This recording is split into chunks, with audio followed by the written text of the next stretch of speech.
இந்திய அரசியலில் தமிழ்நாடு தனித்து விடப்பட்டாலும் தனித்துவமாக நிற்பதற்கு பின்னால் ஒரு தலைவர் இருக்கிறார். ஆளும் ஒன்றிய ஆட்சியாளர்களின் அதிகார கரம் தமிழ் மண்ணை தாக்க வரும் போதெல்லாம் தமிழர்கள் தூக்கி பிடிக்கும் சுயமரியாதையின் அடையாளம் தந்தை பெரியார்.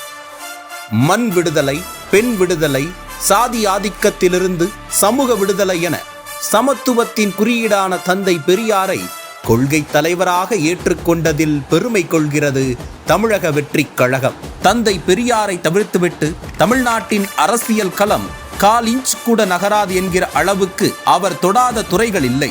வாழும் காலத்தில் தாவேக்கவின் மற்றொரு கொள்கை தலைவரான பெருந்தலைவர் தமிழர்களுக்கு காமராசர் ஆட்சிதான் பொற்காலம் என்று சொன்னதற்காக பெரியார் தன்னால் வளர்ந்த கண்ணீர் துளி பசங்களால் காயம்பட்டார் என்பதுதான் வரலாறு. அந்த கண்ணீர் துளி பசங்கள்தான் இன்று பெரியாரை கபளீகரம் செய்து அவரது படத்தை மட்டும் காட்டி ஓட்டு வேட்டை நடத்துகிறார்கள்.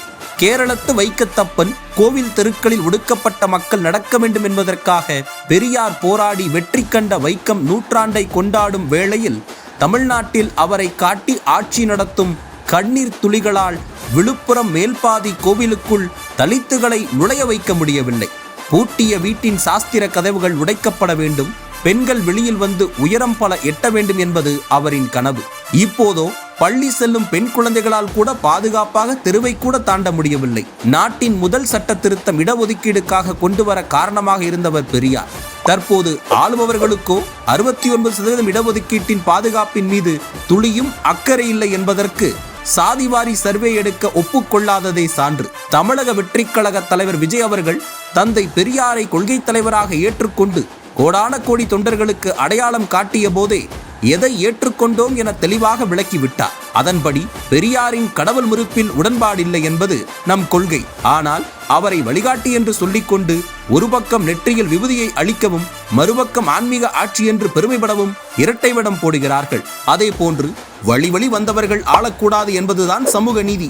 ஆனால் வாரிசுகளுக்கு ஆளும் உரிமையை பட்டா செய்து கொண்டவர்கள் பெரியாரை பேச தகுதியற்றவர்களாக இருக்கிறார்கள். அந்த ஆளும் மன்னர்களின் சமூக நீதி வேடங்களை மக்களிடம் அம்பலப்படுத்தவும் ஆட்சியிலும் பங்கு அதிகாரத்திலும் பங்கு என்ற உண்மையான சமூக நீதிக்கு வலு சேர்த்து கொள்கை தலைவர்களின் தத்துவங்களின் வழி சிறந்ததொரு மக்களாட்சியை வழங்கவும் தலைவர் விஜயின் தலைமைதான் வழிகாட்டுகிறது. தந்தை பெரியாரின் பெண்ணுரிமை சமூக நீதி சிந்தனையை நெஞ்சில் ஏந்துவோம். தலைவர் விஜய் தலைமையில் அணி திரள்வோம்.